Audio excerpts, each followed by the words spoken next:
বন্ধুরা, আজকে সহজ পদ্ধতিতে আপনাদের অয় দ্বারা বাঘ এঁকে দেখাবো। আজকের অয় দুটি কিন্তু আমি উল্টো করে লিখছি, আর এই অয় দিয়েই একটা বাঘ হবে। এবার পেছনের অয়ের এই বাহু থেকে বাঘের একটা পা একেবারে সর্বপেছনেরটা একদম পিঠ পর্যন্ত উঠে যাবে এবং এইভাবে পিঠ আঁকা হয়ে যাবে।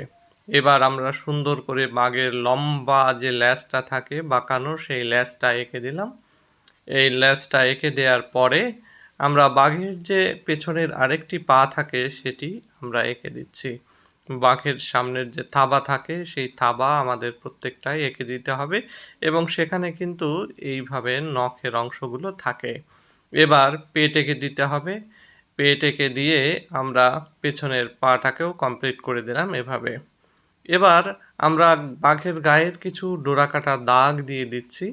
বাঘের গায়ে কিন্তু অনেকগুলো ডোরাকাটা দাগ বা কালো দাগ থাকে, যে দাগগুলো আমরা ডোরা দাগ বলে থাকি বা ডোরা কাটা। আপনাদের অঞ্চলে কি বলে সেটি কিন্তু আপনারা আমাদের কমেন্টে জানাবেন। এই কালো দাগগুলোকে আমরা দুপাশ থেকেই এটা দিয়ে দিচ্ছি। এরপরে আমরা সামনের একটা পা এভাবে এঁকে দিলাম, ভাঁজ করা যে পাটি রয়েছে। এরপরে আমরা আরও একটি পা এঁকে দিব সামনের। এখানে বাঘের থাবাটা কিন্তু ভালোভাবে আমাদের দিয়ে দিতে হবে। এরপরে নখগুলো দিয়ে দিতে হবে। এবার বাঘের গায়ে আমরা আরও অনেকগুলো কালো দাগ এভাবে দিয়ে দিচ্ছি। এবার লেজের অংশেও এইভাবে কালো দাগ দিয়ে দিচ্ছি যাতে বাঘের বৈশিষ্ট্য ফুটে ওঠে। এরপরে আমরা সামনের যে দুটো পা সেই সামনের পায়ের সঙ্গেও একইভাবে এই ডোরা দাগ বা কালো দাগ দিয়ে দিচ্ছি। এবার সামনের আরেকটি পা যেটা রয়েছে সেই পায়ের সঙ্গেও আমরা এই দাগ দিয়ে দিচ্ছি। আমরা দাগগুলো একটু তির্যকভাবে দেওয়ার চেষ্টা করছি, কারণ এর মাথা দিকটা একটু সরু করে দিচ্ছি। এটাই তির্যক ভাব। এটা কিন্তু বৈশিষ্ট্যটা বজায় রাখলে বাঘটা দেখতে সুন্দর লাগবে।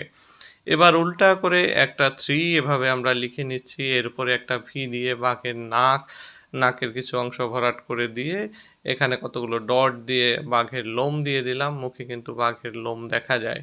এরপরে নাকের অংশটা বাড়িয়ে দিয়ে আমরা গোল করে চোখ দিয়ে দিচ্ছি যাতে সহজে এটা হয়। এরপরে বাঘের মাথার উপরে একটা 3-র মতো এভাবে দিয়ে আমরা দুই পাশে দুইটা কান এঁকে দিচ্ছি। কানে এরকম পরপর দুইটা লাইন দিয়ে মাঝখানে কিছু লোম দিয়ে এবার সাইডে কিছু লোম এরকম দিয়ে আমরা নিচে চোয়াল এঁকে দিব। চোয়ালে এরকম ভাবে দিয়ে মাথার উপরে আরও দুইটা ভাঁজ করা লাইন এবং পাশ থেকে এরকম লোমশ দুইটা লাইন দিয়ে দিলে বা